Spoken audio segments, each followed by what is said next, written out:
नमस्कार साथियों, मैं जितेंद्र स्वागत करता हूं आपको अपने और आपके YouTube चैनल मिशन कलम क्रांति पर। चलिए फिर आज हम लोग एक बार और क्या बोलते हैं अपने आधुनिक भारत सीरीज का तीसरा वीडियो रिकॉर्ड कर रहे हैं, है ना। इस तीसरे वीडियो में हम लोग आज क्या पढ़ेंगे, पलासी का युद्ध, है ना। पलासी का युद्ध कब हुआ, क्यों हुआ, मेन कारण क्या था, पलासी के युद्ध के मेन कैरेक्टर कौन कौन थे, जो 5-7 जो मेन कैरेक्टर थे वो कौन थे, क्या कारण थे, फिर इसका परिणाम क्या हुआ। इसके अलावा पलासी के युद्ध ने कैसे बक्सर के युद्ध का नींव डाला, कैसे पलासी के युद्ध ने एक बाहर एक छोटी सी कंपनी को एक राजनीतिक शक्ति के रूप में स्थापित कर दिया भारत में, उसका भाग निर्धारित कर दिया एक कंपनी का कि अब वो भारत पे साम्राज्य अपना स्थापित कर सके। तो इन सारे चीज़ों को हम लोग डिटेल में बहुत प्रेम से क्या करेंगे, आराम आराम से कहानी की तरह समझने का प्रयास करेंगे। तो चलिए, तो इससे पहले मैंने ये तीसरा वीडियो आधुनिक भारत सीरीज का, पहले वीडियो में हम लोगों ने क्या डिस्कस करा था कि कैसे मुगल सत्ता कमज़ोर हुई, है ना। उत्तरवर्ती मुगल शासक जिसमें आपको बता दिए थे शाह-ए-बेखबर, है ना, बहादुर शाह प्रथम, जहांदार शाह, फर्रुखसियार, इन सब का नाम पूरा डिटेल में बता दिया था। उन सब का चर्चा आज होगा, कुछ उसमें से कुछ शासक का, फिर बक्सर वाला में भी कुछ शासक होगा। तो इसलिए और फिर उसके बाद अगला वीडियो बताया था कैसे स्वतंत्र बंगाल की स्थापना हुई, है ना। तो उस वीडियो का भी आज चर्चा होगा। तो पहला और दूसरा वीडियो आज के वीडियो का नींव है, बेस है। तो इस वीडियो को देखने से पहले यदि आपने नहीं देखा तो उस वीडियो को पहले देख लीजिए, ताकि आपको आसानी से ये चीज़ें समझ में आवे। मैंने कई बार कहा है कि इतिहास बहुत इंटरेस्टिंग सब्जेक्ट है, इसके बारे में बहुत बड़ा मिथ है क्या कि इसमें रटना पड़ता बहुत सारे फैक्ट, सब ऐसा कुछ भी नहीं है, है ना। आप अगर इसको क्रोनोलॉजी में, क्रम से, क्रोनोलॉजी का मतलब क्रम के साथ, है ना, जिस घटना के बाद जो घटना घटती गई उसके से अगर जोड़ करके कहानी के रूप में अगर देखेंगे तो बहुत इंटरेस्टिंग बन जाएगा, मज़ेदार लगेगा और अच्छा लगेगा और समझ में भी आएगा और किसी को समझा भी देंगे। तो चलिए आज शुरू करते हैं। आज हम अपना पलासी का युद्ध, तो आज छोड़ दीजिए कि हम क्या पढ़ने वाले हैं। आप सभी ने कोई ना कोई फिल्म देखा होगा, मैं तो पहले बहुत देखता था, है ना, बहुत सारे फिल्म देखा होगा। तो आज सोचिए कि हम लोग क्या है, हम लोग एक कंटेंट राइटर है। फिल्म का जो लेखक होता है ना, फिल्म की कहानी लिखने वाला वो लेखक है, उसमें कुछ कैरेक्टर है ना, उससे हम आपको इंट्रोड्यूस करवा देते हैं, फिर उस सारे कैरेक्टर का इंट्रोडक्शन दे देते हैं, फिर इन सब कैरेक्टर कैसे आपस में कैसे एक्टिविटी करता है, कैसे परफॉर्म करता है, उससे कैसे एक युद्ध होता है, कैसे एक फिल्म का निर्माण होता है, इसमें हीरो कौन है, विलन कौन है ना, और जो छोटा विलन होता है, छोटा हीरो होता है, कौन है, हीरोइन कौन है, ये सब चीज़ों को आप लोग डिसाइड कीजिएगा। और हम लोग, और ये कहानी को आज सुनने के बाद ऐसा लगेगा ना कि अच्छा ये तो कोई फिल्म का घटना है, कैसे फिल्म में षड्यंत्र नहीं होता है, उसको चढ़ा दिया फिर अपना काम निकाले, उसी तरह का ये पलासी का युद्ध पूरा घटना है। तो उसी फिल्म के तरह से इसको देखने का प्रयास करेंगे, कहानी की तरह से। तो आपको कुछ भी याद करने की जरूरत नहीं, आराम से हमको धीरे धीरे आराम से प्रेम से सुनना है, एक बार 2 बार आपको पूरी चीज़ें यहाँ पे आ जाएगी, फिर बाद में कोई किताबें लास्ट में सजेस्ट कर दिया जाएगा, है ना। तो चलिए शुरू करते हैं हम आज का हमारा वीडियो। तो देखिए पलासी का युद्ध हम लोग क्या पढ़ने वाले हैं, पलासी का युद्ध मतलब पढ़ने वाले क्या है, छोड़िए, आज एक कहानी सुनने वाले हैं। उसमें कुछ करेक्टर है ना, करेक्टर मतलब जो किसी फिल्म में ना परफॉर्म करता है, हीरो हीरोइन, एक्टर एक्ट्रेस, चाहे विलन, जो भी फिल्म में काम करता है वो परफॉर्म करता है, वो करेक्टर है कुछ। एक करेक्टर आपको अलीवर्दी खां है ना, एक है सिराजुद्दौला, दूसरा घसीटी बेगम, शौकत जंग, मीर जाफर, राय दुर्लभ, कंपनी, ईस्ट इंडिया कंपनी, उसमें आप रॉबर्ट क्लाइव को देख लीजिए, वाटसन को देख लीजिए, है ना। ये सारे कुछ करेक्टर है, और भी कुछ 1-2 करेक्टर अभी हम लोग कहानी में धीरे धीरे लाएंगे। तो आप इसमें सुनिए, क्या एक फिल्म चल रहा है, समझ लीजिए। उस फिल्म में क्या होता है, एक व्यक्ति रहता है क्या, अलीवर्दी खां, है ना। ये बंगाल का मैंने बताया था, बंगाल स्वतंत्र बंगाल की स्थापना, इस वीडियो से पहले वाला जो वीडियो है उसमें आपको क्या बताया था, स्वतंत्र बंगाल की स्थापना कैसे हुई थी। मुर्शिद कुली खां ने स्वतंत्र बंगाल की स्थापना किया था। उसके बाद कौन आता है, शुजाउद्दीन, उसका दामाद, फिर शुजाउद्दीन का बेटा सरफराज खां को मार करके बंगाल का जो नायब सूबेदार, लेफ्टिनेंट गवर्नर था अलीवर्दी खां, वो बंगाल का क्या बन जाता है, नवाब, यानी कि बंगाल का शासक बन जाता है। ये हमने डिटेल में बहुत कुछ देखा था, उसको देख लीजिएगा नहीं देखे हैं तो। अलीवर्दी खां बंगाल का नवाब बन जाता है, कौन, ये अलीवर्दी खां। अलीवर्दी खां बंगाल का नवाब बन गया कब, 1740 में। कब तक रहता है, 56 तक, 16 साल रहता ये रहता है। लेकिन इसके पास बेटा नहीं होता है, एक भी, 3 बेटी इसके पास रहता है ना, 3 बेटी रहता है इसके पास। 3 बेटी में सबसे छोटी बेटी का जो बेटा रहता है, यानी कि इसका छोटा नाती सिराजुद्दौला, है ना, अलीवर्दी खां के 3 बेटियों में से सबसे छोटी बेटी का बेटा सिराजुद्दौला, है ना, इसका नाम क्या है, सिराजुद्दौला। ये अलीवर्दी खां का बहुत प्रिय रहता। अलीवर्दी खां जो था प्रेम करता था, बहुत इसको मानता रहता है। इसलिए अपने मरने से पहले ये बुढ़वा क्या करता है, अलीवर्दी खां ये कह देता है कि भाई हमारे मरने के बाद राजा का, आप तो जानते हैं राजशाही में क्या था, राजा का बेटा राजा बोला कि हम मर जाएंगे तो बंगाल का राजा, बंगाल का नवाब, यानी कि बंगाल का शासक, बंगाल का राजा कौन बनेगा, मेरा नाती सिराजुद्दौला बनेगा। सिराजुद्दौला बनेगा कब, अलीवर्दी खां मर जाएगा तब बंगाल का नवाब, बंगाल का नवाब मतलब बंगाल का राजा, बंगाल का शासक बनेगा। ये कौन था, इसके सबसे छोटी बेटी, तीसरी बेटी, सबसे छोटी बेटी का बेटा था। तो इससे ऊपर तो सिराजुद्दौला के तो सबसे छोटा नाती हुआ। इससे पहले भी तो और भी कोई था, ये था घसीटी बेगम, उसकी मौसी, बड़ी मौसी घसीटी बेगम। ये शौकत जंग, दूसरी मौसी जो इसकी थी उसका बेटा था शौकत जंग। अब बताओ ये दोनों नाराज होगा कि नहीं होगा। घसीटी बेगम जो उसकी बड़ी मौसी थी, किसकी, सिराजुद्दौला की, यानी कि अलीवर्दी खां की बड़ी बेटी थी घसीटी बेगम। ये कौन थी, ये आपको पूर्णिया के ढाका जो अभी वर्तमान में बांग्लादेश की राजधानी है। और उस समय मुर्शिद कुली खां के टाइम में, या मुर्शिद कुली खां से पहले जो स्वतंत्र मतलब बंगाल जो था उसकी राजधानी था ढाका। वही मुर्शिद कुली खां क्या करता, ढाका से मुर्शिदाबाद अपनी राजधानी ले आता है। तो ढाका के गवर्नर घसीटी बेगम कौन थी, ढाका का जो गवर्नर, यानी कि ढाका बंगाल के अंतर्गत ही एक क्षेत्र था, उसका गवर्नर था, उसकी विधवा थी, मतलब इसका पति मर गया था लेकिन बच्चा था तो उसके पास भी था। तो इसका भी मन था घसीटी बेगम का कि मेरा बेटा बने राजा, बंगाल का नवाब बने, क्योंकि बड़े हम हैं। चलो, तो इसका खेल का ये नहीं हो पाता। शौकत जंग कौन था, शौकत जंग अलीवर्दी खां की दूसरी बेटी जो पूर्णिया के नवाब की पत्नी थी, है ना, पूर्णिया जानते ना, बिहार में पूर्णिया के नवाब की पत्नी थी। कौन, शौकत जंग की माँ।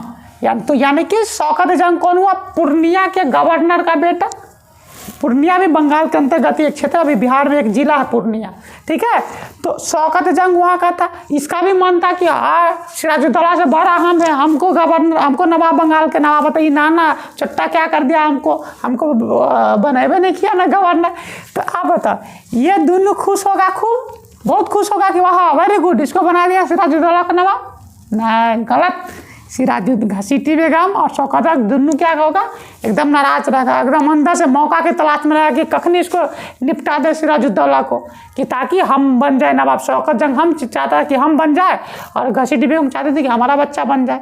तो ये दोनों षड्यंत्र करता था अंतरे, हर मौका पे चाहता था कि सिराजुद्दौला को गिरा दे। ये बेचारा 56 में सिराजुद्दौला अंततः नवाब बन जाता है, जब ये 56 में मर जाता है। तो देखिए एक चैप्टर हम समाप्त कर दिए, क्या, अलीवर्दी खां मारा गया, मतलब अलीवर्दी खां मर गया। अब कौन बन गया बंगाल का नवाब, भूमिका तो पहले दे ही दिए। बंगाल का नवाब अब कौन बन गया, सिराजुद्दौला। लेकिन उससे कौन नाखुश था, घसीटी बेगम, शौकत जंग। घसीटी बेगम कौन थी, वही अलीवर्दी खां की बड़ी बेटी थी, पूर्णिया के ढाका के गवर्नर की विधवा थी, ठीक है। शौकत जंग कौन था, पूर्णिया के गवर्नर का बेटा था जो कि मर चुका था। ये दोनों अथी में था। अब एक नया कैरेक्टर देखिए, मीर जाफर। ये मीर जाफर कौन था, ये सबसे बड़ा चुट्टा था मीर जाफर सबसे बड़ा चुट्टा था। मीर जाफर कौन था, सिराजुद्दौला जो था ना उसका सेनापति था, यानी कि सेनापति मतलब सेना का प्रमुख। सेनापति बहुत बड़ा पोस्ट होता है, यानी कि हमारा जो आर्मी चीफ समझ लीजिए, जिसके अंतर्गत में सेना रहती है, सेना जिसके आदेश से काम करती है, वो यही आदेश देगा तो सेना लड़ेगी या लगे। प्रधान सेनापति है ना, मुख्य सेनापति था, इसका मेन सेनापति था। किसका है, मीर जाफर का, सिराजुद्दौला का मेन सेनापति कौन था, मीर जाफर। ये बड़ा चुट्टा था, ये खुद चाह रहा था कि तो हम भी क्या बन जाए, बंगाल के गवर्नर बन जाए, है ना। ये भी फिराक में चाहता था कि कैसे इसको हटा दे सिराजुद्दौला को, हम बंगाल के गवर्नर बन जाए। हम सेनापति मुर्शिद कुली खां के टाइम में भी थे, हम उसके वफादार थे, हमको बनाता। ये बच्चा को बना दिया, 15-16 साल का था, उसको बना दिया, हम इतने योग्य, है ना। उन्हें क्या फिल्म है वो, क्या मिर्ज़ापुर नहीं चले जाएगा तो आपको बहुत दुख होता है जब आप योग्य हो और आपकी योग्यता न पहचानी जाती हो। तो वही हाल इन लोगों का था। मुन्ना भैया नहीं बोलता था, मीर जाफर शौकत जंग उसका यही हाल था। ये भी फिराक में था कि कुछ तो जुगाड़ करेंगे, है ना, कि इसको हटा करके हम बन जाए, मतलब सब अपने अपने फिराक में था। आप देखिए एक और चुट्टा था, राय दुर्लभ, नाम है दुर्लभ, ये दुर्लभ प्राणी था, ठीक है। ये कौन था? दीवान था। दीवान का मतलब होता है वित्त मंत्री, टैक्स वसूलने वाला। पैसा कहाँ से आएगा राज्य का और पैसा कहाँ खर्च होगा वही निर्धारित, मतलब टैक्स, वित्त मंत्री समझ लीजिए, पैसा वसूलने वाला ये इसका था सिराजुद्दौला का। यो चट्टा था, ये भी चाहता था कि हम दीवान है, हम कहने सेनापति में हमरो राज दे देता। ये सब अपना अपना लाभ चाह रहा था। तो देखिए सब लाभ चाह रहा था तो सब कोई ना कोई षड्यंत्र करेगा। ये सब बराबर अंदर से सब चाहता था क्या कि कैसे न कैसे करके सिराजुद्दौला को हटा दे। इसी में घसीटी बेगम मौसी थी, ये भी कई बार षड्यंत्र करती है। तो इसको सिराजुद्दौला क्या करता, धीरे धीरे मार नहीं देता, इसको शांत कर देता, किसी क्षेत्र में इसको क्या बोलता आइसोलेट कर देता, कहता चलो तुम शांत रहो, है ना। इसको कुछ लालच दे करके इसका बात मामला समटा देता, ठीक है। घसीटी बेगम निपट गई, मतलब मारता नहीं है इसको, है ना, इसको शांत करवा देता, धमकिया उमकिया करके ये सब चीज़। अब शौकत जंग ये शांत होता नहीं है। शौकत जंग क्या करता है, इससे के बार बार चाहता था कि उसको हरा दे। एक बार शौकत जंग और इसके बीच में युद्ध हो जाता है, ठीक है। बराबर ये षड्यंत्र करता रहता, कौन? शौकत जंग, ये सब मिल करके। मणिहारी नाम, तब सिराजुद्दौला परेशान हो जाता है ना। सिराजुद्दौला परेशान होकर के क्या करता है, सिराजुद्दौला परेशान होकर के अक्टूबर 1756 में, देखिए 1756 में बेचारा राजा ही बना, है ना, नवाब ही बना बंगाल का। अक्टूबर 1756 में देख लिया कि सब हमारे खिलाफ षड्यंत्र कर रहा, कुछ ना कुछ भनक इसको लग ही जाता था। तो शौकत जंग से मणिहारी नाम के जगह पे युद्ध होता है, ठीक है। मणिहारी का युद्ध होता है जिसमें शौकत जंग का चैप्टर समाप्त कर देता है, कौन? सिराजुद्दौला। अक्टूबर 1756 में मणिहारी जगह का नाम है, वहाँ पे युद्ध होता है, मणिहारी का युद्ध। उसमें सिराजुद्दौला क्या करता है, शौकत जंग है उसको मार देता है। तो ये भी समस्या समाप्त हो जाता है बेचारा शौकत जंग वाला इसको, है ना। देखिए मतलब आंतरिक प्रॉब्लम से ये सब जूझ रहा था पहले से ही। अक्टूबर, डेट थोड़ा सा दिमाग में रखना, याद नहीं रखना, हल्का सा रखना। अक्टूबर 1756 में मणिहारी का युद्ध होता है जिसमें शौकत जंग को भी क्या कर देता है, निपटा देता है। तो चलिए शौकत जंग का चैप्टर समाप्त, मणिहारी के युद्ध में समाप्त हो जाता है। अच्छा इधर देखिए, ये बेचारा सिराजुद्दौला इधर आपस में क्या है, आपस में आंतरिक परेशानी से परेशान था। इसको सत्ता से हटाने का भरसोट प्रयास षड्यंत्र चला था। इधर क्या कर देता है, अंग्रेज कंपनी, है ना, अंग्रेजी कंपनी और फ्रांसीसी, अंग्रेजी कंपनी, ईस्ट इंडिया कंपनी और फ्रांसीसी कंपनी क्या कर देता है, अपने अपने क्षेत्रों में किलेबंदी शुरू कर देता है। याद कीजिए इससे पहले वाला वीडियो हम उसमें बताए थे किलेबंदी, है ना। किलेबंदी का मतलब ये मान लीजिए उसका क्षेत्र है, फैक्ट्री है जहाँ पे वो सामान स्टोर करके रखता है, प्रशासन जहाँ से अपना पूरे कंपनी का देखता है।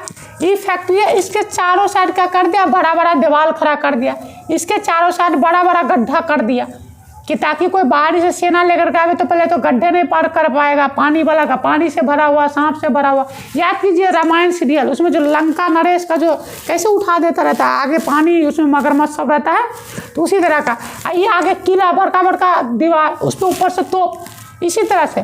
तो चंद्रनगर में, कलकत्ता बंगाल में एक जगह है चंद्रनगर, वहाँ पे क्या करता, फ्रांसीसी किलेबंदी शुरू कर देता है। और कलकत्ता में क्या है, अंग्रेज जो ईस्ट इंडिया कंपनी था, ब्रिटिश ईस्ट इंडिया कंपनी, वो किलेबंदी शुरू कर देता है। ये किलेबंदी याद कीजिए, हम आपको अलीवर्दी खां के टाइम में भी बताए थे कि अलीवर्दी खां के टाइम में भी फ्रांसीसी चंद्रनगर में और अंग्रेज कलकत्ता में किलेबंदी शुरू करना चाहता रहता है। तो अलीवर्दी खां मना कर देता है, उस समय अलीवर्दी खां ताकतवर रहता है, तो ये दोनों मान जाता है। लेकिन अब भी क्या, सिराजुद्दौला नवाब बन गया, ये बेचारा आंतरिक परेशानी से जूझ रहा है, षड्यंत्र से जूझ रहा है। इधर इसको कमजोर पाता है, ये दो इधर फिर से किलाबंदी शुरू कर देता है।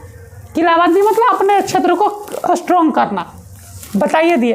तब फिर सिराजुद्दौला इसको मना करता कि भाइयों बहनों बंद कर दो किलाबंदी, हम इधर निपट रहे हैं, तुम हमको परेशान मत करो। तो फ्रांसीसी चंद्रनगर की किलाबंदी बंद कर देता। फ्रांसीसी बेचारा शरीफ था, बोला कि ठीक है नवाब करा तो बंद कर देता। लेकिन अंग्रेज अंग्रेज कलकत्ता का किलाबंदी जारी रखता, कहता ना हम नहीं मानेंगे, हम बंद नहीं करेंगे, तू अपने पहले उधर से लड़ेगा, आओ ना देखेंगे आराम से, ठीक है। किलेबंदी अंग्रेज जारी रखता है। इसी में क्या करता है सिराजुद्दौला, जब अंग्रेज नहीं मानता है ना, अंग्रेज जब नहीं मानता तो सिराजुद्दौला क्या करता है, जून 1756 में, देखिए जून 1756 में क्या करता है सिराजुद्दौला, ये कलकत्ता जो था ना, कलकत्ता उस पर आक्रमण कर देता है, कलकत्ता पे आक्रमण कर देता है। अब फोर्ट विलियम नाम का जो क्षेत्र था जहाँ पे अंग्रेज अपना व्यवसाय चलाता था, अभी फोर्ट विलियम किला है, अभी भी कलकत्ता में है, फोर्ट विलियम पे आक्रमण कर देता है कौन, सिराजुद्दौला, और वहाँ पे अंग्रेजों को मार के भगा देता। जितने भी अंग्रेज थे सब मारे गए, बहुत सारे हार गया, कुछ अंग्रेज, अधिकांश अंग्रेज क्या है मारे गए। फोर्ट विलियम पे सिराजुद्दौला क्या कर देता है, जून 1756 में कब्जा कर, मतलब आक्रमण कर देता है, और बहुत सारे अंग्रेज इसमें मारे जाते हैं, और कुछ भाग करके फुल्टा द्वीप, जो अरब बंगाल की खाड़ी में एक द्वीप था, द्वीप तो समझते हैं चारों ओर पानी से घिरा हुआ क्षेत्र, फुल्टा द्वीप पर भाग जाता है और अंग्रेज मारे जाते हैं। कुछ अंग्रेज भाग करके इधर जो मद्रास में जो चेन्नई है, यहाँ पे जो तमिलनाडु का जो चेन्नई, इस क्षेत्र में भी अंग्रेज का शासन था। जब हम ईस्ट इंडिया कंपनी, भारत में यूरोपीय कंपनी का आगमन एक टॉपिक करेंगे तो उसमें हम आपको ईस्ट इंडिया कंपनी पढ़ाएंगे, तो उसमें बताएंगे कैसे मद्रास प्रेसिडेंसी में अपने आप को अंग्रेज स्ट्रॉन्ग करता है, कैसे बम्बई प्रेसिडेंसी में अंग्रेज अपने आप को मजबूत करता, फिर इधर धीरे धीरे कलकत्ता प्रेसिडेंसी में कैसे अपने आप को, या बंगाल प्रेसिडेंसी में कैसे मजबूत करता, ये सब चर्चा करेंगे, एकदम क्रोनोलॉजी से करेंगे, आराम से करेंगे, है ना। आप खाली ध्यान से इसको सुनते चाहिए, कहानी चल रहा है, ठीक है। तो क्या होता है, जून 1756 में क्या करता है, कलकत्ता पे आक्रमण कर देता, फोर्ट विलियम पर कौन, सिराजुद्दौला, उसमें बहुत सारे अंग्रेज मारे जाते हैं, कुछ फुल्टा द्वीप पे भाग जाता है, और फुल्टा द्वीप मतलब बंगाल की खाड़ी में एक द्वीप था, और कुछ अंग्रेज भाग करके वहाँ मद्रास में, यही मद्रास जो वर्तमान में चेन्नई है, यहाँ सूचना देने जाता है कि भाई सिराजुद्दौला मार के सबको चौपट कर दिया, अति कर दिया, सब लूटपाट लिया, पूरा कलकत्ता पे आक्रमण कर लिया, अति कर लिया, ठीक है। कलकत्ता पे आक्रमण कर लेता है, सिराजुद्दौला जीत लेता है क्षेत्र को। यहीं पे एक घटना मानी जाती होती है, ब्लैक होल थ्योरी, है ना, ब्लैक होल थ्योरी, ये इसको हॉलवेल थ्योरी भी कहते हैं, है ना, हॉलवेल थ्योरी। ये क्या है, बहुत आसान चीज़ें समझ लेते हैं, आसान से समझेंगे। हॉलवेल थ्योरी इसको कहते हैं। इसके तहत क्या रहता है, हॉलवेल थ्योरी के तहत इसमें कहा जाता है कि जब कलकत्ता पे आक्रमण करता फोर्ट विलियम पे सिराजुद्दौला, तो बहुत सारे अंग्रेज को बंदी बना लेता, उसमें से 146 अंग्रेज को एक छोटे से कोठरी में, एक छोटे से कमरा में बंद कर देता है, उसमें से 123 मारा जाता है, और मात्र 23 ही जिंदा बचता है। उस जिंदा में से एक व्यक्ति था हॉलवेल, है ना, यही हॉलवेल बाद में बढ़ा चढ़ा करके इस कहानी को कहता है कि एक छोटा सा कमरा में, वो कुछ बाय 5x5 या 10x कुछ करके आपको काम करना है, इसलिए मैंने उसको लिखा नहीं। तो हॉलवेल थ्योरी कहता है कि एक छोटे से कमरा में सिराजुद्दौला 146 अंग्रेज को बंदी बना करके डाल देता है, और अगला दिन जब खोलता है उसमें तो 123 लोग मारे जाते हैं, और 23 ही जिंदा बचता, उसमें से एक हॉलवेल भी था, है ना। इसी को ब्लैक होल की घटना, ब्लैक होल थ्योरी कहते हैं। इसी घटना को बाद में यूरोपियन जब भारतीयों पे अत्याचार करता है तो उसको जस्टिफाई करने के लिए कि देखो इसका बदला लिया, हाँ अच्छा किया, अंग्रेजों ने अच्छा किया, इसका यूज करता है। ये तो षड्यंत्र रहता, कुछ ऐसा है नहीं, अब पता नहीं एक्चुअली में, लेकिन ऐसा कुछ नहीं, जितना छोटा कमरा बताता है उसमें संभव ही नहीं है कि 146 लोगों को रखे। तो हॉलवेल थ्योरी की घटना होती, ये घटना में सुनता था अंग्रेज और गुस्सा में आ जाता है ना, अंग्रेज और गुस्सा में आ जाता है, ठीक है। अब आता है एंट्री नया एक करेक्टर का, रॉबर्ट क्लाइव। रॉबर्ट क्लाइव का जीवन भी एकदम अनोखा है। ये व्यक्ति बंगाल में इंग्लैंड से एक क्लर्क के रूप में काम करने के लिए आया था, ईस्ट इंडिया कंपनी में क्लर्क के रूप में काम करने के लिए आया था, लेकिन अपनी योग्यता के बल पे क्या करता है, जब इधर फ्रांसीसियों से दक्षिण भारत में इसका युद्ध होता है, कर्नाटक युद्ध, याद पढ़ेंगे हम लोग, उसमें ही रॉबर्ट क्लाइव हीरो बन करके आता है, फ्रांसीसियों को हरा देता है। तब इसको क्या है, बंगाल भेजा जाता है, किसके साथ, वाटसन। ये बेचारा कहता है, ये वाटसन दुखी रहता है कि जब भी प्लासी के युद्ध का चर्चा होती है तो रॉबर्ट क्लाइव को चर्चा होती है, इसका चर्चा ना होता है, इसलिए हम कहेंगे भाई तुम मत रहो, तुम्हारा भी चर्चा हम लोग कर लेंगे, है ना। तो रॉबर्ट क्लाइव और वाटसन को मद्रास से, ये जो चेन्नई है अभी वर्तमान में, यह मद्रास से कंपनी भेजता है कहाँ, बंगाल, कि जाओ भाई सिराजुद्दौला का मामला निपटाओ। क्या कर रहा है रॉबर्ट क्लाइव के नेतृत्व में। इधर आप लोगों ने क्या देखा था, बाजा वाला,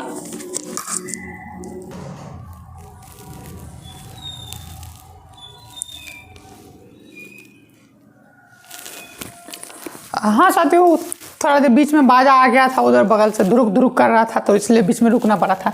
चलिए हाँ, तो मैं कहाँ पे था कि रॉबर्ट क्लाइव का भी कहानी एकदम अजूबा है।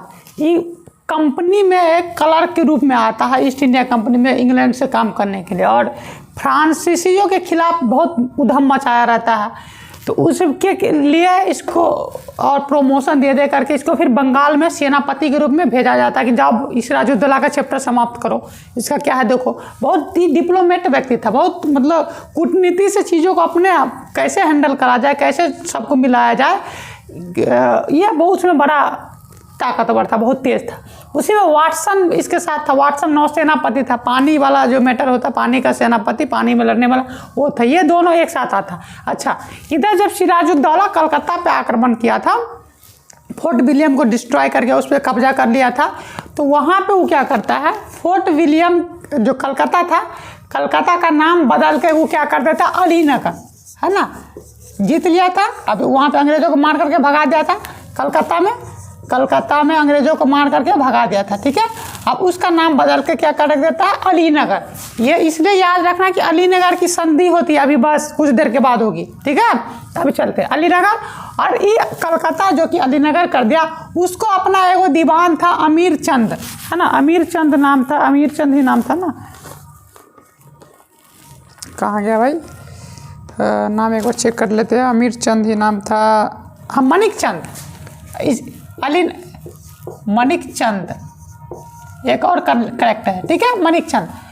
सिराजुद्दौला कलकत्ता पे अधिकार कर लेता है, अंग्रेजों को मार करके भगा देता है, तो कलकत्ता का नाम अलीनगर कर देता है, और मणिक चंद नाम का एक व्यक्ति को अपना, इसका जो एक सिपाही था जो भी था, उसको कलकत्ता अधिकार क्षेत्र में दे देता है, कुछ सैनिक दे देता है कि भाई तुम आप कलकत्ता को देखो। कलकत्ता का समझिए नवाब या कलकत्ता का गवर्नर या कलकत्ता का दीवान टाइप का समझिए बना देता है, किसको, मणिक चंद को, और कुछ सेना के बाद कहता है कलकत्ता तुम देखो। अब फिर ये वापस चला जाता अपनी राजधानी, सिराजुद्दौला अपनी राजधानी वापस चला जाता था। अब बताओ राजधानी कहाँ था बंगाल का, मुर्शिदाबाद, है ना, मुर्शिदाबाद। ढाका से कौन किया था, ढाका से मुर्शिदाबाद कौन किया था, नामे में आंसर है मुर्शिद कुली खां, याद कीजिए, है ना। तो वापस चला जाता है मुर्शिदाबाद।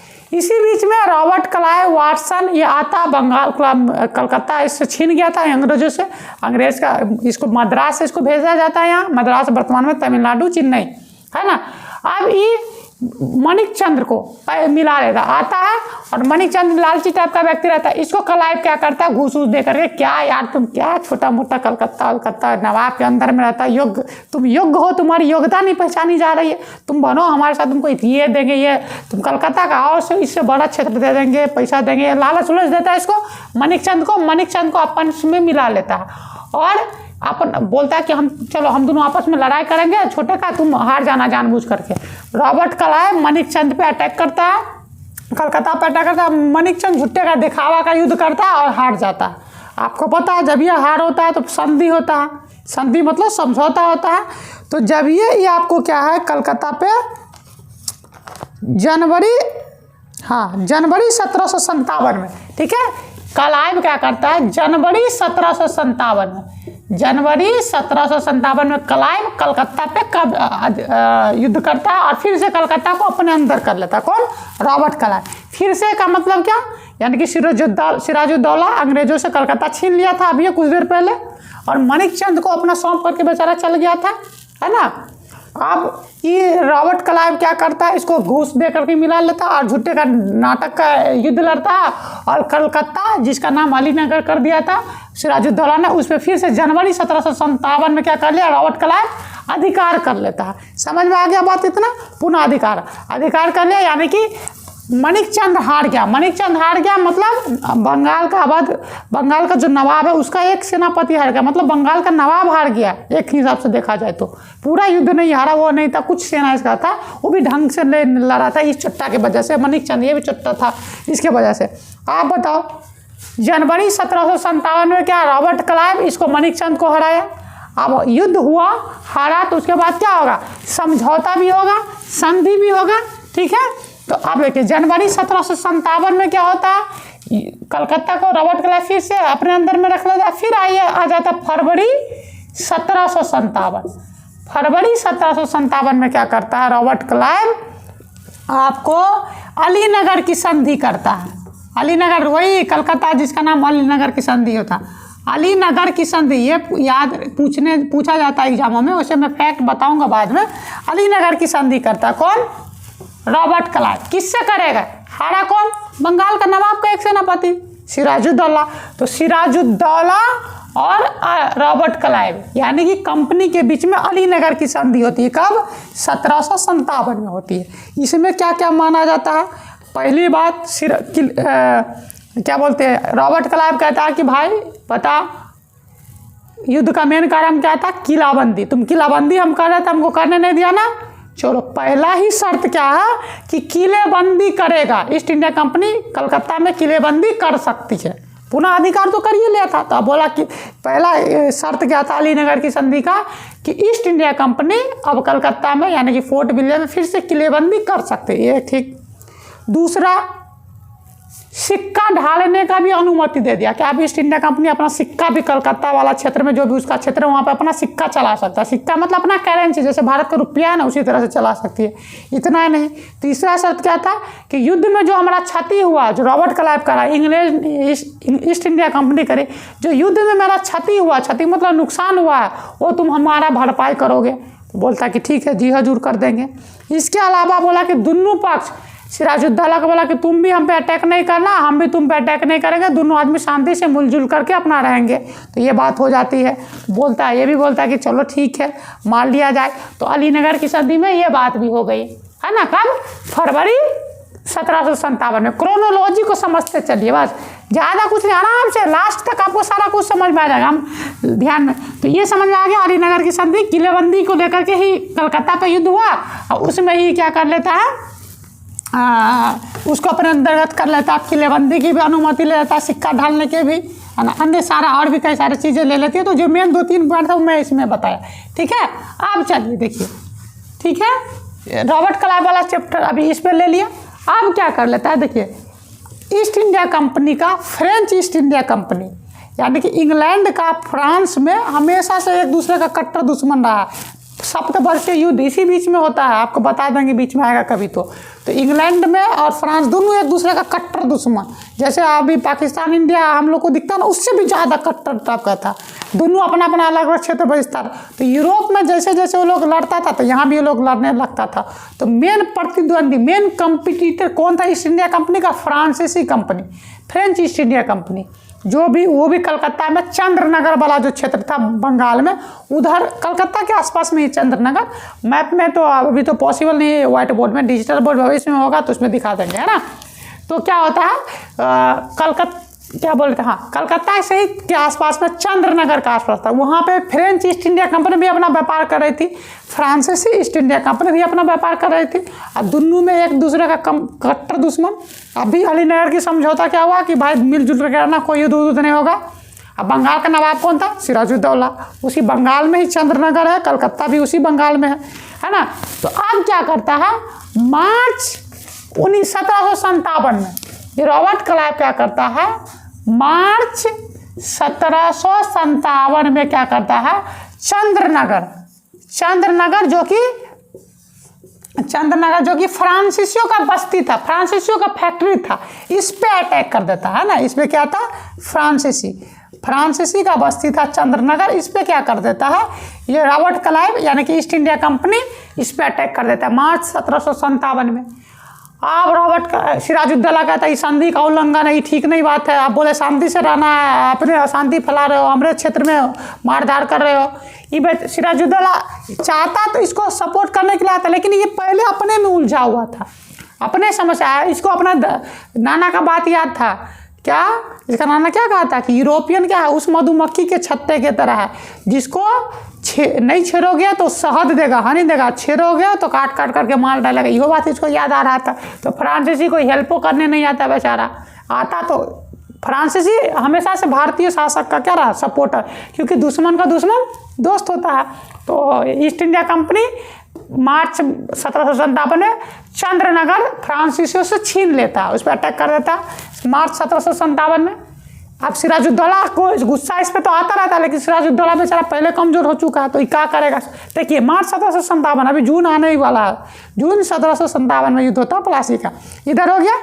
अब इसी बीच क्या है, अंदरे अंदरे वो तो चाह ही रहा था सिराजुद्दौला कि इसको किसी तरह से कंपनी को यहाँ से भगावे, लेकिन रॉबर्ट क्लाइव बड़ा डिप्लोमेट व्यक्ति है ना, बहुत तेज तरार व्यक्ति, इधर चंद्रनगर फ्रांसीसी जो इसका सपोर्टर था सिराजुद्दौला का, उसको भगा दिया यहाँ से, है ना, उस पर चंद्रनगर पे कब्जा कर लिया। और क्या है, रॉबर्ट क्लाइव कंप्लीटली चाहता था कि सिराजुद्दौला को हटा करके बंगाल में एक ऐसा कठपुतली नवाब बनावे जो रॉबर्ट क्लाइव यानी कि कंपनी के इशारे पे काम करे, इसको टैक्स फ्री बिजनेस करने दे, इसका जो भी लाभ का काम हो वो करने दे।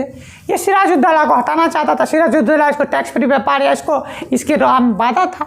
ये क्या करता है, ये चुट्टा मीर जाफर को कहता है, रॉबर्ट क्लाइव मीर जाफर के पास आता, ये जो मीर जाफर है इसके पास आता, कहते यार मीर जाफर आप सेनापति है ना, आप सेनापति खाली रह करके रह जाओगे, आप में ये क्षमता योग्यता है, आप में आप बंगाल का नवाब बन सकते हैं। ये मीर सिराजुद्दौला नंदा का बच्चा 15-16 साल का बच्चा है, आप इतना 50-60 साल के आसपास में हो, योग्य हो, कितना युद्ध लड़े हो, जीते हो, आपको तो नवाब होना चाहिए। इसको तो और वही जो मिर्ज़ापुर का जो मुन्ना भैया उसका वाला है बात कि हाँ यार बहुत दुख होता है जब योग्य हो और कोई योग्यता न पहचाने। आप इसका योग्यता पहचान लिया रॉबर्ट क्लाइव, योग्यता पहचाने कि अपना उल्लू सीधा करना चाह रहा था। रॉबर्ट क्लाइव इसको कहता है कि भाई योग्य व्यक्ति, तो बोला कि हाँ हम भी तो चाहते हैं कि नवाब बन जाए, लेकिन नवाब कैसे बनेंगे, ये तो सिराजुद्दौला, तो नवाब कैसे बनेंगे, सेनापति आप है, सेना आपके इशारे पे काम करती है, हम खुद आपको सपोर्ट करने के लिए तैयार है, आप इसको हटाने की बात कीजिए। बोलते कि नहीं बात तो ठीक कर रहे हो भाई तुम। इधर राय दुर्लभ बोला कि तू दीवान यार कितना पैसा कह गया, अरे तुम और पैसा वाला बनो, तुम सारा टैक्स वसूल करके सिराजुद्दौला को कहा नवाब लीजिए करते हो, तुम पैसा वाला बनो, इसको भी मिला लेता है। और भी जो अभी स्टेक होल्डर था और भी व्यापार क्या था, और भी 2-3 लोग था, जैसे कि बता दिए क्लाइव क्या करता है, मीर जाफर को मिला लेता है। इसके अलावा दीवान जो विदेश क्या बोलते हैं इसका वित्त मंत्री था राय दुर्लभ, इसको मिला लेता है। एक धनी व्यापारी अमीर चंद रहता है बंगाल का, जो उसको मिला लेता है। सबको कुछ ना कुछ लालच देता है, कहता है इसको हटाओ, तुम नवाब बोलो, तुमको अलग अलग सब चीज़ अपना अपना करो। सब मिल करके एक षड्यंत्र करता है कि इसको हटाना है, ठीक है। इधर ये रॉबर्ट क्लाइव उठपटांग काम करता है कि ताकि युद्ध का स्थिति बने। तब मीर जाफर को कहता है कि आप नवाब, आप युद्ध का हम करते हैं, आप इसके सेना लेकर के आना, ठीक है, लेकिन आप लड़बे नहीं करना। इसका एकदम उत्साह में रहेगा कि नहीं हमारे पास सेना है, 50,000 से ज़्यादा सेना है, लेकर के आना, लेकिन तुम लड़बे नहीं करना, इधर से हम अपना 3,000 सेना लेकर के आएंगे। बस सिराजुद्दौला और ये सब मिल करके अपना क्या कर लेता है, षड्यंत्र कर लेता है। अब आता है 23 जून 1757 का टाइम, 23 जून 1757, यही वो दिन ऐतिहासिक दिन जिसे भारत का इतिहास वहाँ से बदल जाता है। 23 जून 1757 है ना, भागीरथी नदी के किनारे, है ना, बंगाल में ये भागीरथी, गंगा का ही अलग अलग नाम है, भागीरथी नदी के किनारे पलासी नामक जगह पे, है ना, पलासी नामक जगह पे क्या होता है, अंग्रेज का उठपटांग हरकत ये चाहता ही लेकर के, ये अपना सेना लेकर के आता है। सिराजुद्दौला मीर जाफर जो कि इसका प्रधान सेनापति था, उसके नेतृत्व में 50,000 सेना लेकर के आता है ना, 50,000 के, ये अपना 3,000 सेना लेकर के आता। दोनों के बीच में पलासी के जगह पे क्या होता है, आमना सामना होता है। लेकिन मीर जाफर तो पहले से बिक चुका था रॉबर्ट क्लाइव के हाथों, ये अपना बड़ा सा सेना लेकर के बना खड़ा रहता है, ऑर्केस्ट्रा का था, अच्छा चलो ये सिराजुद्दौला कहता आक्रमण, कहता हाँ ठीक है, क्या आक्रमण है ना, कुछ आक्रमण नहीं करता ये, ठीक है। और इसका कुछ, लेकिन हाँ इसका कुछ वफादार सैनिक था, जैसे कि इसके वफादार सैनिक का नाम को था मीर मदान, मोहनलाल, कुछ फ्रांसीसी, 100-200 सैनिक इसका क्या है लड़ता है, 100-200 500 या 1000 सैनिक इसका क्या इसके तरफ से लड़ता है, 500 के आसपास में इसका जो वफादार सैनिक था वो। इसका बड़ा सेना जो 40-45 हज़ार सेना तो वो लड़बे नहीं करता, इधर इसका 3000 सेना बस। ये देख करके ये बेचारा घबरा जाता है। यही इसका कुछ वफादार सैनिक लड़ता है। 23 जून 1757 को 10 से 11 घंटा युद्ध चलता है वो किसी तरह से जैसे तैसे। इसमें इसका जो कुछ सैनिक जो वफादार मीर मदान था, इसके अलावा मोहनलाल था, कुछ फ्रांसीसी सैनिक था, ये सब बेचारा लड़ता है, सारा मारे जाते हैं, है ना। जब ये देखता है परिस्थिति की बाई तो पहले बिक गया है, मेरा बड़ा सेना 40-45 हज़ार का सेना वो लड़िए नहीं रहा, ये घबरा करके अपना राजधानी वापस भागता है।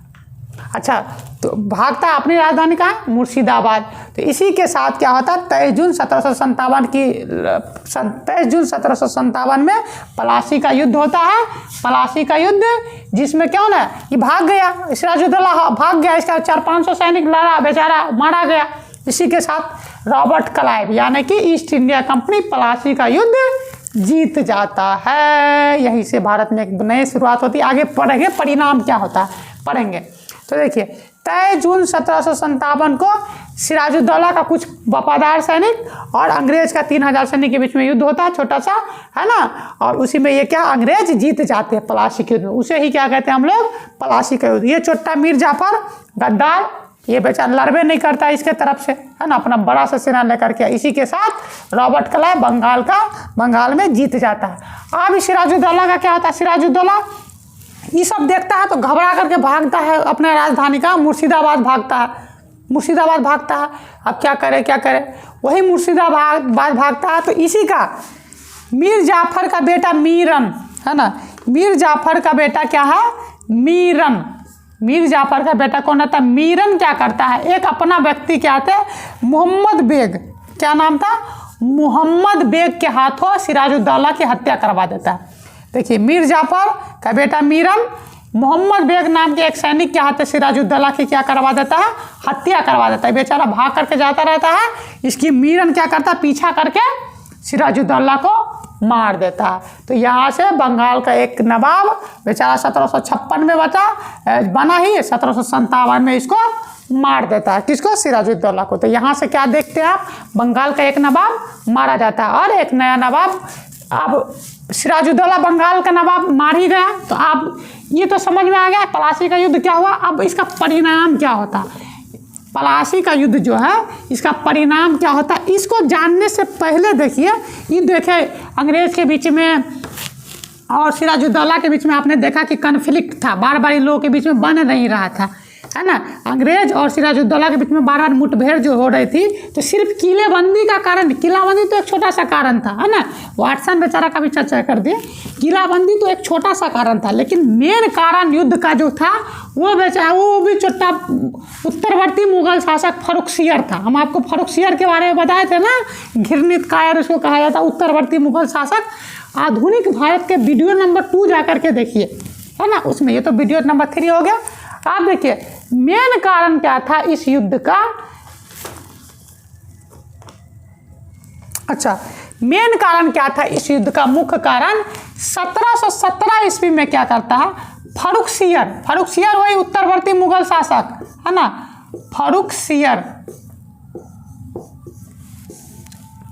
फर्रुखसियर क्या करता है, ईस्ट इंडिया कंपनी को 3000 सालाना के बदले 3000 वार्षिक 3000 रुपया, है ना, 3000 वार्षिक सालाना रुपया देने के बदले बंगाल में टैक्स फ्री व्यापार की अनुमति देता है। बंगाल में टैक्स फ्री कर मुक्त व्यापार का अनुमति दे देता है। कौन, फर्रुखसियर कौन था, मुगल बादशाह, उत्तरवर्ती मुगल बादशाह, है ना। बंगाल क्या मुगल साम्राज्य के अंतर्गत ही था, वो अलग बात है, स्वतंत्र घोषित कर लिया था, लेकिन एकदम से स्वतंत्र नहीं था। तो फर्रुखसियर 3000 रुपया सालाना के बदले अंग्रेजी ईस्ट इंडिया कंपनी को पूरे बंगाल में टैक्स फ्री व्यापार करने का छूट दे देता कि हमको 3000 सालाना दे देना और तुम अपना व्यापार करते रहना। इतना नहीं, अंग्रेजी ईस्ट इंडिया कंपनी को दस्तक जारी करने का, दस्तक यानी कि लाइसेंस इसको कहिए, लाइसेंस जारी करने का अधिकार दे देता है कि तुम ये लो, ये मोहर है ना, मोहर मार करके या ये लो पेपर, ये लाइसेंस, कोई माल तुम्हारा कहीं जा रहा है उसमें मोहर मार करके देना ये लाइसेंस, तो तुमको कोई बंगाल का पुलिस या ना कोई भी तुमको रोकेगा नहीं, तुम्हारे माल पे कोई टैक्स नहीं लगेगा, तुम्हारे माल को आसानी से आने जाने, माल मतलब सामान, तुम्हारे माल को क्या है आसानी से आने जाने दिया जाएगा। ये कौन फर्रुखसियार क्या करता है, 3000 सालाना के बदले बंगाल में टैक्स फ्री व्यापार करने का और दस्तक यानी कि लाइसेंस जारी करने का अधिकार दे देता है। किसको? ईस्ट इंडिया कंपनी को। अब क्या है, ईस्ट इंडिया कंपनी इतना लालची, इसका अधिकारी सब कंपनी को दिया था, किसी व्यक्ति को नहीं, कि कंपनी अपना फ्री में टैक्स फ्री व्यापार करेगा पूरे बंगाल में। लेकिन कंपनी का जो कई गो अधिकारी सब था, ऑफिसर सब था, वो कंपनी का व्यापार तो करता ही था, उसके अलावा अपना पर्सनल व्यापार भी करता था कि ताकि, और उसको पता है एक कहावत है कि जैसे इंग्लैंड से कोई व्यक्ति आता था यहाँ मारा मारी करता था कि हमको जॉब मिल जाए कंपनी में, भारत में जॉब करने के, यहाँ जिसका एक बार ड्यूटी लग गया वो जाता था तो वहाँ राजा बन जाता था, करोड़पति बन जाता था। अभी जैसे ना कुछ लोग दुबई सऊदी अरब जाता है तुरंत घर बना लेता है, तो जैसे यहाँ से काम करने के बाद जाता था वहाँ बिल्डिंग में बिल्डिंग पीक देता था, ज़मीन खरीद लेता था, आराम से एकदम से राजा ही बन जाता था। तो इतने भ्रष्ट अधिकारी सब थे। तो ये दस्तक का यूज क्या मिसयूज करने लगा कौन? कंपनी का अधिकारी। अब कंपनी के व्यापार में करता ही था, इसके अलावा पर्सनल व्यापार में भी, अब कंपनी का 10 गाड़ी माल जा रहा है, एक गाड़ी माल अपना भी उसमें भेज दिया कोई अधिकारी, उसके साथ दस्तक दे दिया कि कंपनी का माल है। तो इससे क्या होता है, टैक्स फ्री व्यापार है, तो बंगाल के नवाब के खजाना में टैक्स आएगा नहीं, तो बंगाल के नवाब का टैक्स कम होगा, राजस्व यानी कि आमदनी कम होगा, तो बंगाल के नवाब को ऑब्वियस बात है गुस्सा आएगा, वो चाहेगा कि किसी तरह से क्या कर दे, इसका समाप्त कर दे। तो ये दस्तक को समाप्त करना चाह रहा था कौन? क्या बोलते हैं आपको, बंगाल का जो नवाब था, क्या नाम था उसका, बंगाल के नवाब का, सिराजुद्दौला, वो चाह रहा था। तो बस दस्तक बता दिया जिसको लाइसेंस कहते हैं। तो ये मेन कारण था किसके? पलासी के युद्ध होने का। सिराजुद्दौला और कंपनी ईस्ट इंडिया कंपनी के बीच जो युद्ध का या लड़ाई का या टकराहट का जो मेन कारण था यही कि फर्रुखसियर, मुगल बादशाह फर्रुखसियर द्वारा 1717 में अंग्रेजों को 3000 रुपये सालाना के बदले बंगाल में टैक्स फ्री व्यापार का अनुमति और उसके अलावा दस्तक लाइसेंस जारी का अनुमति दे दिया गया था, जिसके तहत कंपनी का अधिकारी कंपनी का व्यापार के अलावा अपने भी व्यापार में क्या करता था, उस दस्तक का यूज कर लेता था, जिससे क्या होता था, बंगाल के नवाब को खजाना में क्या होता था, कम ही पैसा जाता था। इसके अलावा वहाँ का जो भारत का जो व्यापारी था, बंगाल का जो व्यापारी, उसको कंपटीशन नहीं मिलता था, क्योंकि आप मान लो ना यही एक मार्कर है, इस मार्कर पे एक कंपनी बना रहा है और एक बंगाल का व्यापारी बना रहा है, इस पे अंग्रेजी नवाब 5 रुपया टैक्स लगा रहा है, मतलब बंगाल का नवाब 5 रुपया, इस पर 10 रुपया उसको खर्चा, 20 रुपया खर्च पड़ रहा है, ये 10 रुपया इस पर टैक्स लगा दे रहा है, तो इसका दाम क्या हो गया 30 रुपया भारतीय व्यापारी के लिए।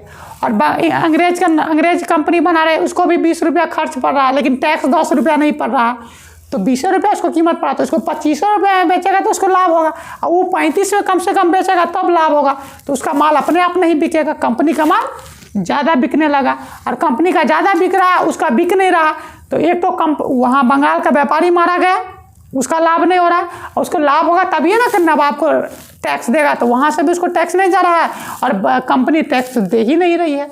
तो बंगाल का मेन रीजन था दस्तक और वार्षिक जो उसको बंगाल में टैक्स फ्री व्यापार वो था, जिसके वजह से नवाब बंगाल का जो भी होता था उसको बनता नहीं था कंपनी से, तो सिराजुद्दौला को और नहीं बना।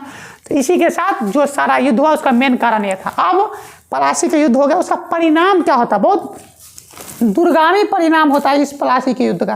क्या होता है, थोड़ा सा आराम से इसको समझने का प्रयास करते हैं। तो देखिए मेन रीजन था वो समझ में आ गया। आप देखिए इसका परिणाम क्या है, बहुत सारा परिणाम होता है। पहला परिणाम देखिए कि सिराजुद्दौला बंगाल मारा गया है ना, और बंगाल में एक कठपुतली नवाब मीर जाफर बना दिया गया। इस पर वादा किया था कि भाई तुमको नवाब बना देंगे, तो बंगाल का नवाब कौन बन गया, मीर जाफर बन गया। आप देखिए मीर जाफर बन गया। मीर जाफर क्या था, अंग्रेजों का कठपुतली था, जैसे जैसे अंग्रेज चाबी देता था न पाता था वैसे उसको करना पड़ता था। इतना नहीं, अब पूरे बंगाल में अंग्रेजों को टैक्स फ्री व्यापार करने का अनुमति मिल गया, कंपनी का भी दस्तक जारी करने का भी। इतना ही नहीं, मीर जाफर क्या करता है, 24 परगना एक जिला है अभी, उत्तरी 24 परगना, दक्षिणी 24 परगना अभी वर्तमान में जो पश्चिम बंगाल है उसका जिला है, उस समय बड़ा सा क्षेत्र था, वो कंपनी को दे देता जागीरदारी में, जमींदारी कि जाओ यहाँ से कंपनी का, यहाँ से जो 24 परगना जिला जो है, मीर जाफर कहता है कि 24 परगना जिला जो है, 24 परगना जिला का नाम है, 24 परगना जिला से जो भी टैक्स आएगा कंपनी आप जाइए, यहाँ का जमींदारी आपको मिल गया, आप अपना करिए, यहाँ से जो भी टैक्स आएगा आप रखिए, अब व्यापार तो करवे कीजिए पूरे बंगाल में टैक्स फ्री। इतना नहीं, मीर जाफर क्लाइव को कई लाख रुपया गिफ्ट देता है, पर्सनल गिफ्ट, कंपनी को भी युद्ध क्षतिपूर्ति के रूप में कई लाख रुपया उसको देता है। तो और धीरे धीरे बंगाल का खजाना क्या हो जाता है, खाली हो जाता है। इतना ही नहीं, कंपनी अब क्या है, एक कंपनी से एक राजनीतिक शक्ति के रूप में निकल के आया, और विशेषकर बंगाल में सर्वोच्च शक्ति, क्योंकि पप्पेट अब जो भी बंगाल का नवाब बनेगा वो कंपनी का गवर्नर होगा, कंपनी का कठपुतली होगा, जैसे कंपनी नचाएगा वैसे नचाएगा। तो किंग मेकर के रूप में कंपनी बना। अब डायरेक्टली पहली बार कंपनी इनडायरेक्टली क्या हो गया, बंगाल का नवाब बन गया, या बंगाल के राजनीति या बंगाल के शासन में हस्तक्षेप करने लगा, और बंगाल के राजनीतिक शक्ति अपने पास रख लिया, और टैक्स फ्री का व्यापार इसको मिला, तो बहुत सारा लाभ कमाया, व्यापार से बहुत सारा लाभ कमाया।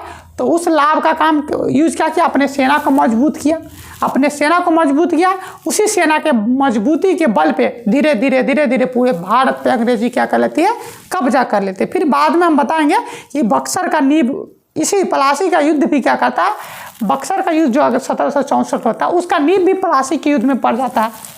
तो अब देखिए मेन परिणाम क्या हुआ पलासी के युद्ध का, पहला कि अप्रत्यक्ष रूप से भारत में यानी कि बंगाल में कंपनी का शासन शुरू हो जाता है। पहली बार पलासी के युद्ध 1757 से कंपनी एक राजनीतिक शक्ति के रूप में उभर कर के आती है, और बंगाल में सर्वोच्च शक्ति, सबसे शक्तिशाली बंगाल में कौन हो गया, नवाब क्या होगा, तो चुट्टा कठपुतली बन गया अब, क्योंकि कंपनी के नचेगा, किंग मेकर बन गई कंपनी। बंगाल के खजाने पर सीधा कंट्रोल अब उसको हो गया कंपनी का, जैसे चाहती थी अपना टैक्स किसी बहाने से नवाब को, भाई इसका खर्चा दो, सेना का खर्चा दो, वो खर्चा दो, यहाँ टैक्स फ्री दो, ये चीज़ें दो, तो पूरे खर्चा खजाने पर उसका नियंत्रण हो गया। उसी खजाने और व्यापारिक लाभ के बल पे अपनी सेना को मजबूत किया, उसी सेना के बल पे पूरे भारत को क्या कर दिया, इसने रौंद दिया। तो इसी तरह से हम देखते हैं कि पलासी का युद्ध, और इसी पलासी के युद्ध के बाद में क्या बक्सर के युद्ध का नींव डालता है, कैसे अगला वीडियो उसी पे है। तो इस प्रकार हमने क्या देखा कि पलासी का युद्ध क्या था, एक ऐसा युद्ध था जिसने भारत का इतिहास ही बदल दिया। तो कुछ लोग यहाँ से भी भारत का आधुनिक भारत का शुरुआत मानते, क्योंकि एक विदेशी कंपनी और राजनीतिक शक्ति किंग मेकर बन गई। तो यही था पूरा पलासी का युद्ध कहानी। अब आपको बताइए कहानी कैसा लगा, कहानी में कैरेक्टर कौन था, इसमें बहुत कुछ है तो याद करने की, जो फैक्ट में पूछता है तो फैक्ट आप अपने ही हिसाब से निकाल लीजिएगा। मैं भी जब ये सीरीज़ ख़त्म हो जाएगा तो MCQ चलाऊंगा, ऑब्जेक्टिव क्वेश्चन जो होता है उसमें पूरे टॉपिक से बना दूंगा, तो सब क्लियर हो जाएगी।